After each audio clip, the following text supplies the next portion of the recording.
This is the Because Fiction podcast, where we chat about all things Christian fiction.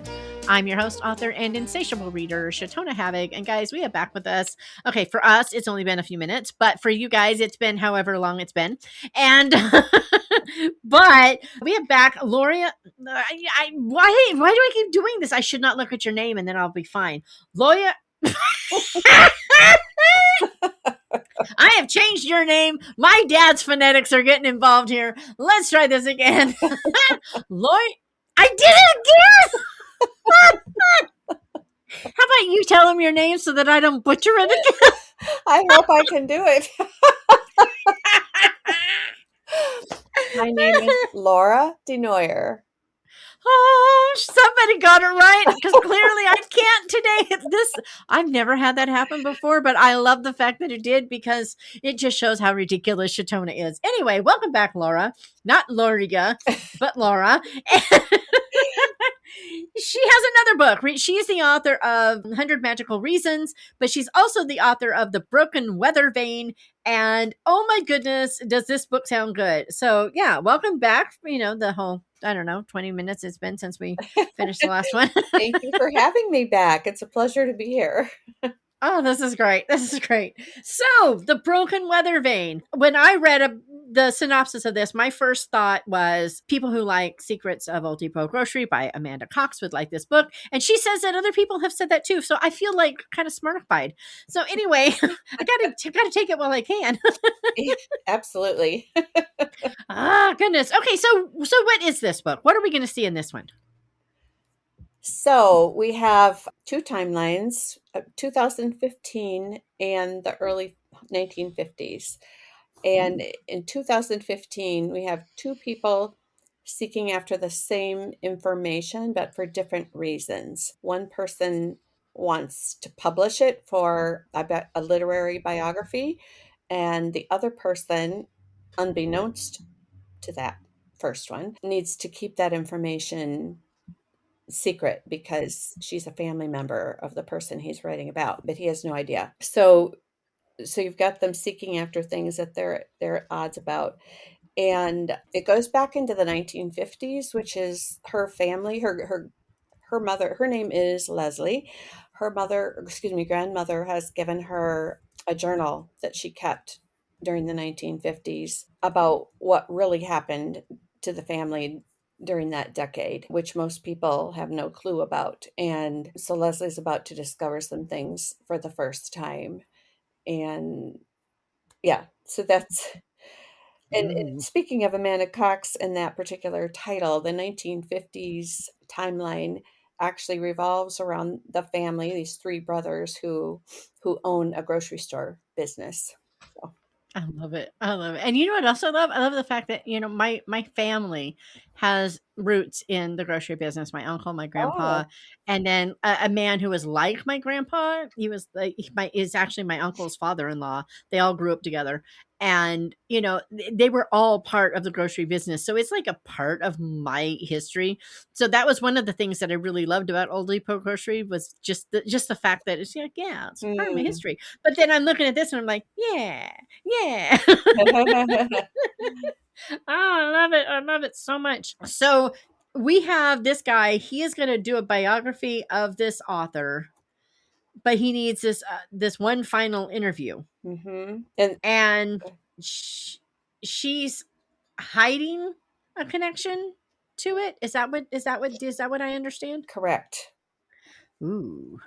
Yeah. He needs an interview with her grandmother, who's the sister-in-law of the author he's writing about, but he doesn't know that she's the granddaughter of that woman. So that's part of the issue here, as she has been told all her life to not talk about her connection to this author, but Leslie has never understood why until she gets the chance to read this journal or diary that her grandmother kept.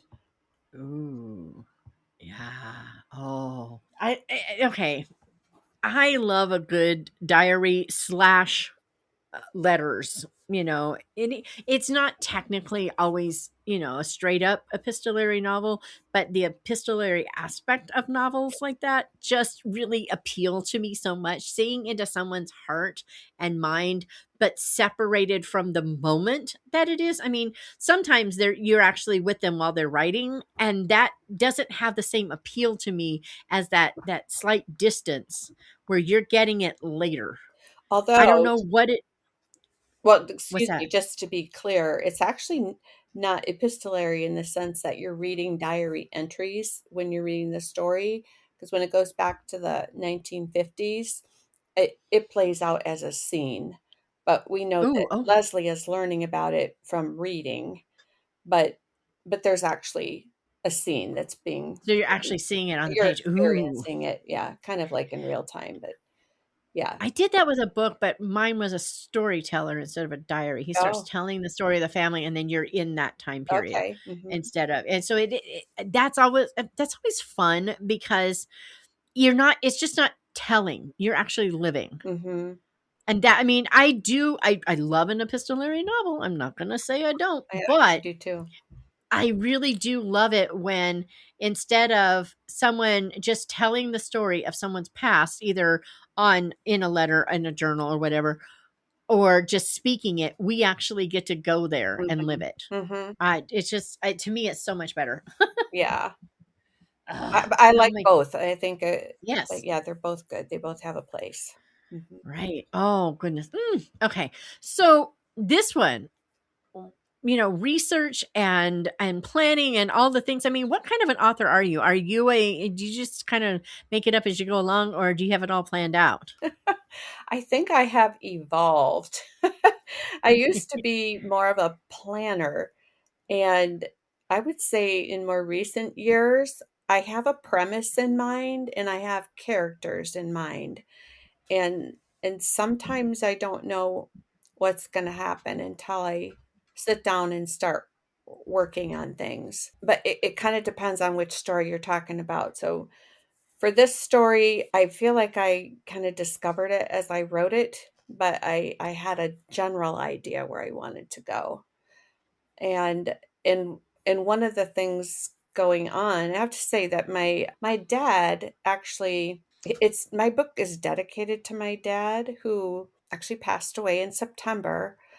But it had I'm so sorry. this actually the very same month that this book was published. He had been in hospice for several months.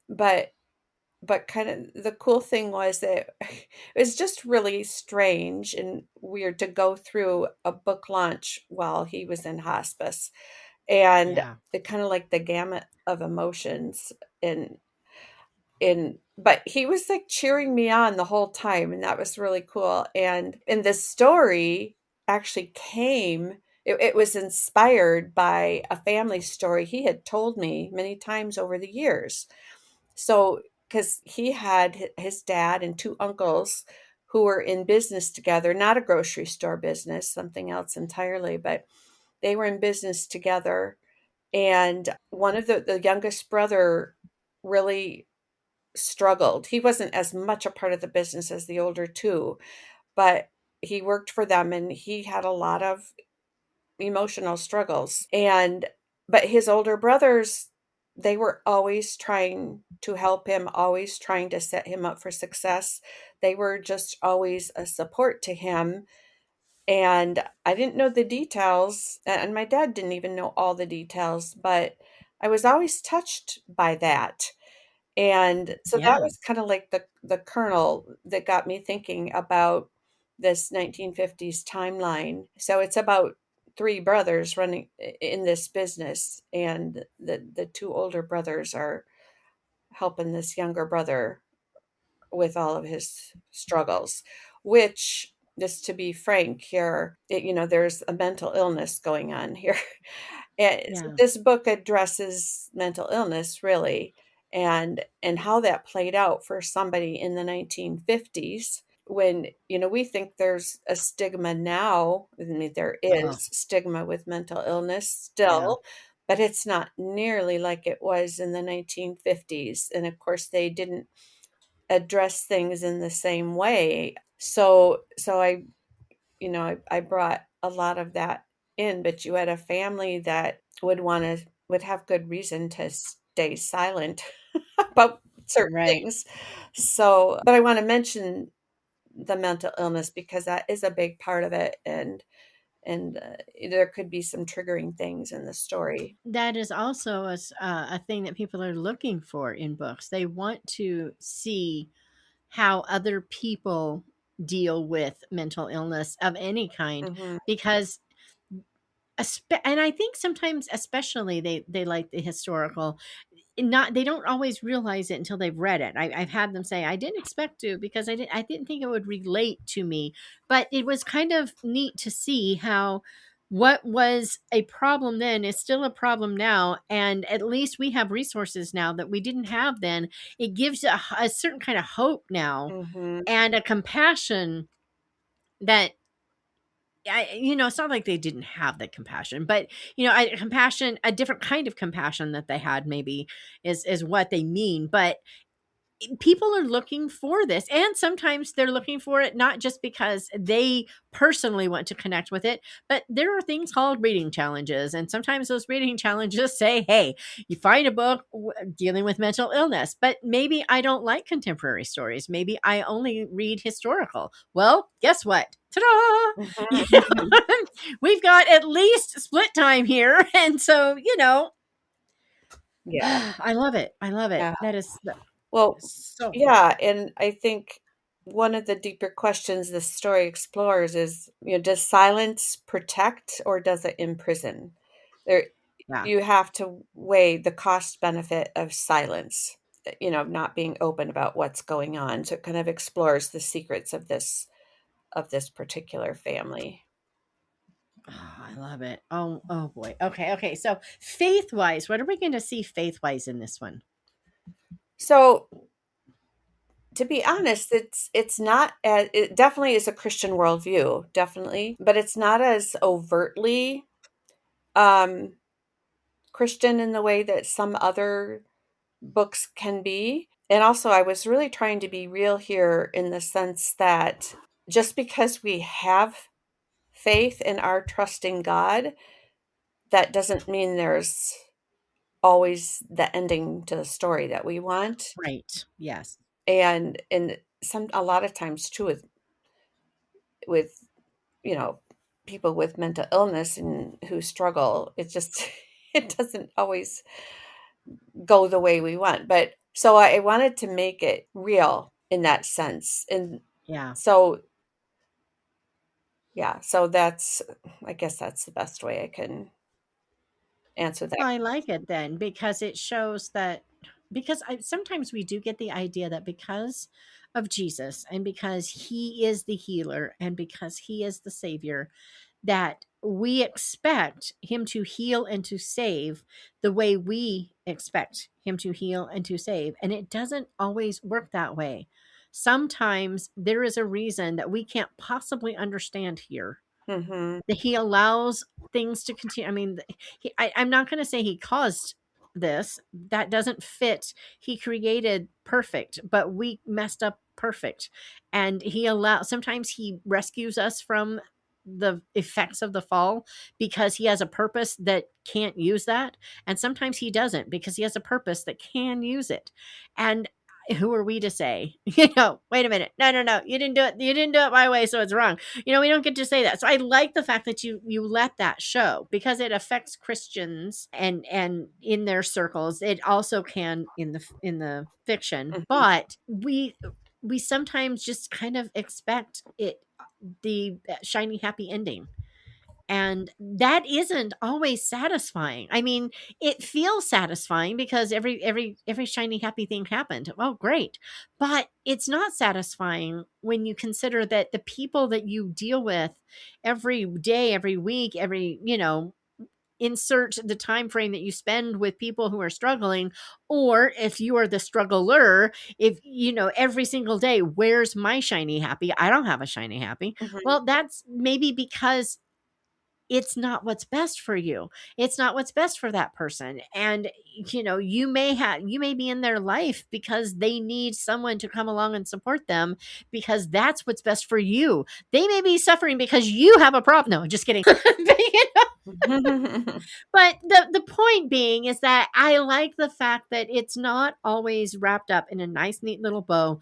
Sometimes the messy stays there and we can still see the hope in it anyway. Yeah, and just to clarify, it's not, I don't think a person would get to the end of the book and say, well, that was a real downer. I mean, I think it has a satisfying ending, and Yes. I think it does wrap up well in that sense. But I'm just saying, I didn't feel like it would be fair to just create this perfectly wrapped up story with a bow on top, Right. sort of a No. thing. And I'm really hoping, there's some discussion questions at the end, and I really would love to have book clubs read it and discuss how we can encourage more dialogue on mental health, because mental health issues breed shame when they're hidden Yeah. or ignored.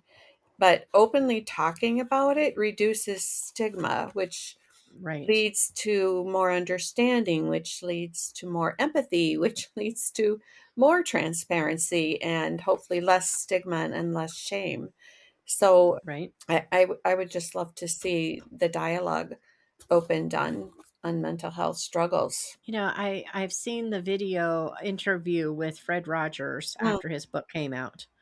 And in that video they show a clip of him before some committee in Congress, and he is talking about the PBS, and that he wants there it's an appropriations committee of some sort, and they're going to decide whether he gets money for public broadcasting, because that was a new concept at the time.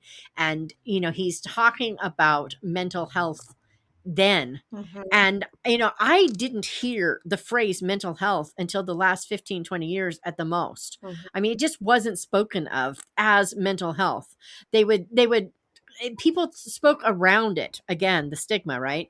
But they didn't actually name it. But back in 1969, Fred Rogers is over there talking about mental health and how we need to teach children that they can control their emotions, and that is part of mental health. And I was like, where why don't we have more of him? I'm just like, Oh, I know he's the best, and in the way that he was always so accepting of children's feelings too. right. Yeah. Um, He's like, feelings, it's okay to have them. yes. And it's okay to control them. Hmm. You don't have to let them control you, but you have them, and they are real. And he was just very, just, I don't know. I that interview with him, he talks about, the guy asks him, how many children do you think you've reached over the last 30 years? And he's like, I don't care. If it was one, that was enough. That was what I was there for. And then he was like, I can't remember. It was something about,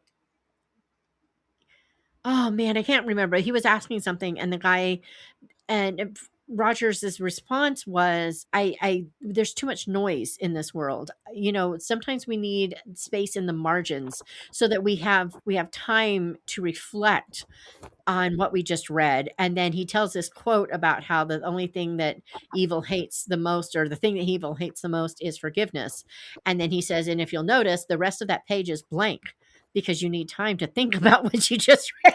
And Mm. I was just like, I've got to get this book. I didn't have Fred Rogers' book. I'm going to get it now because I want this book. I want to see this. This was brilliant.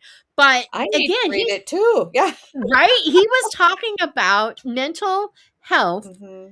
back in 1969, when we were talking public television for children. Mm. And I'm like, I almost wonder if that wasn't like a beginning of a change that nobody realizes started there. I just like, so cool. So cool. Okay. So is that where we get the title, The Broken Weathervane? So the broken weather vane is a symbol for certain people in this story. I mean, there are broken people, and Right. and part of this is about, well, I mean, nowadays we live in a day of cancel culture, Yes. and valuing people for either what they accomplish or for having a great personality. But we're all broken in some way, and I think a lot of us are afraid to show the brokenness for fear of rejection.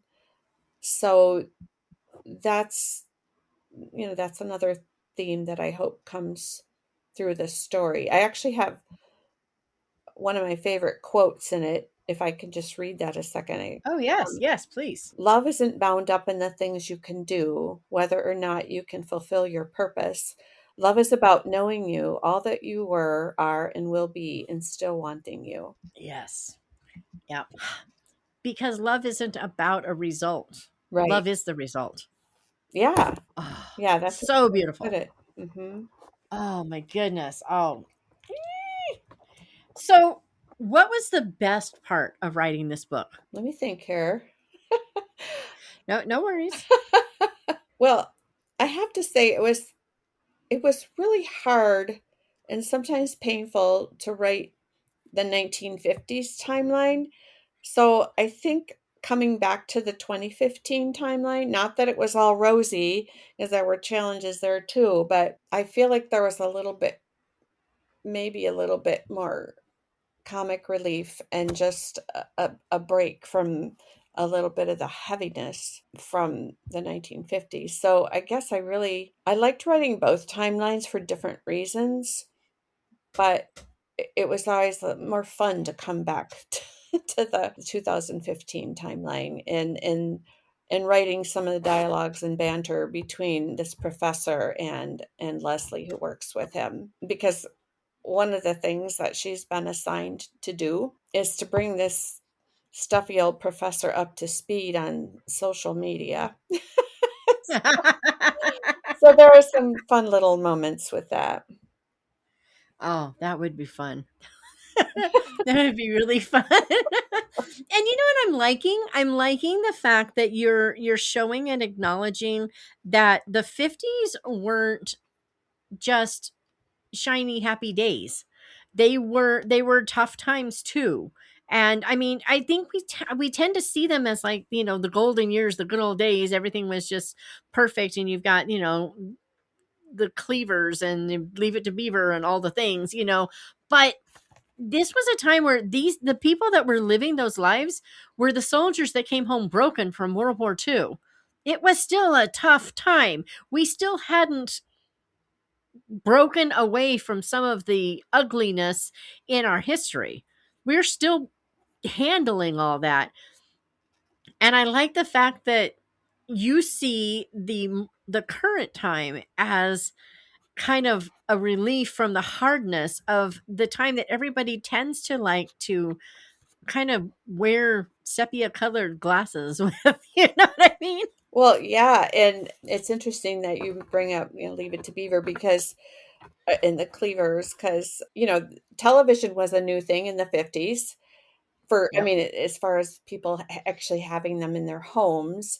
And so one of my little research rabbit holes was just like, okay, what was on TV in the 50s? I had a general idea in my head because I sometimes watch some of those old shows. I wasn't old enough to watch shows in the 50s, okay? No, I wasn't born yet. But no, I mean, I grew up in the 60s. But anyhow, my parents were in their 20s in the 50s. I have a little bit of nostalgia just for that. But it was fun to learn about some of the grocery store information and the food sold then and the different brands. But also, I looked Yeah. at popular TV shows, like the Ed Sullivan Show and the Danny Thomas Show, Make Room for Daddy, and Roy Rogers and Red Skelton, and a lot of those oldies, and plus, like you said, Leave It to Beaver, and the more I think about those old shows that were fun, that was and I Love Lucy and Our Miss Right. Brooks. I mean, they pretty much all presented a very polished, sterilized version of what life was like then. Yep. But my story is not sterilized. And so it's like, yeah, it's not going to be a sitcom. when, Right. but so there's kind of a, contrast there, what you can watch I on like that TV. though. I like that because too often we have this mental image of back then was perfect and great and wonderful and everything is a mess now. As if as if as if God is no longer here with us, and God was only there with them, Mm, and so everything was perfect and everything is not now. But what you said is, I'm going to show that everything wasn't perfect then, mhm, and not that there weren't wonderful things at the time. We know there were, mhm. because there's always something wonderful, because God is still here, Yeah, you know. yeah, And but I love the fact that you didn't just say, oh, and everything is messed up in 2015 too, the world is coming to an end, things were getting kind of nasty around there, I'm just saying. And so I love the fact that you showed, you used the quote, all the air quotes, current day. Guys, it's a decade plus later than 2015. Can I just say, my mind is blown by just thinking about that. But you took that and you made this the relief, mm, the moment to just kind of rest and have, something good, and something to break up the hardness. That is so cool. You did a brilliant thing there. oh, Whew. well, thank you. I hope. Ah, Yeah. I love that. Oh my goodness. Oh my goodness. So if readers could take one thing away from this book, they walk away, they go, oh, I don't want to forget that, insert this truism of some sort. What would you want that to be? I think it would be along the lines of what I said, in terms of we're all broken in some way. Some of it might, some of us struggle with mental illness or know people that do, and there's such a variety of different kinds of mental illness. I just really would hope that people could view other people differently after reading it, and also maybe find somebody to open up to, with whatever they Yeah. struggle as well, whatever they struggle with as well. Yeah. I like that. I like that. Ah, that is beautiful. Oh goodness. Oh goodness. So when will we see our next book from Laura? Actually, there are two books coming out. So I'm putting one out in September, and there's another, my publisher is putting out one in January. And the Ooh. one in September is a contemporary story, women's fiction, about Ooh. the wife of a narcissist pastor.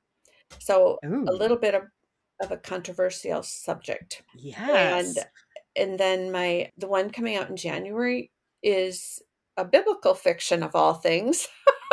I love it. I love We it. talked in a different episode about staying in your lane or not staying in your lane with writing. So I definitely am hopping genres here. I love it though. That just makes me so happy. So, okay, you're going to have to come back and tell us about these books. I'm just saying, we're going to need to know all the things. I'd love to I'm do that. being good. I'm not going to beg you for all the information, because that would just be cruel. But I will say, can you tell people where to go to get on your newsletter so that they know when this one in September, you said, Yes. is coming out? Yes. They're going to want to know that. So where do they go for that? Yes. So my newsletter is standoutstoriesnewsletter.com, and my website is lauradenooyer-author.com. If you get Excellent. to the Excellent. website, you'll find a place where you can sign up for the newsletter as well. Yep, it's right there at the bottom, guys. It's super easy. Not that I did that already or anything. I think I did. Didn't I? Uh-oh, maybe I didn't. Maybe that was the one I did earlier. Uh-oh. I thought it was at the bottom. It's not at the bottom, so it wasn't the one I did earlier. Okay. You can Newsletter sign up sign up. for It's at the top. you can sign up for the blog post or the newsletter, either one on the website. So just take note of what you're signing up for. There we go. There we go. I just did it. Oh, Yeah, I was thank you. remembering the wrong one. That yeah. Shatona, pay attention, pay attention. So anyway, oh my goodness. Well, Laura, again, this has been a blast. I had fun learning about this book. I'm even more excited to read this than I was before we talked, Aw, because now knowing that we're dealing with mental health just made it all that much better for me, mm, which I know is kind of weird, but this is Shatona, and I'm like, how else can we torture these characters? And I'm just like, Shatona has problems, but it's just a richer story when people go through things, So anyway, but thank you so much. This has been a blast. Oh, I've really enjoyed this. Thank you for hosting me.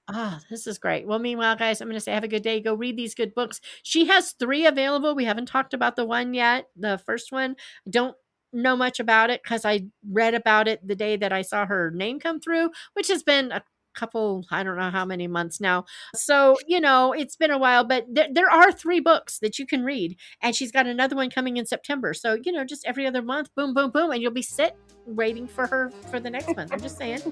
And yeah, I will chat with you guys next time.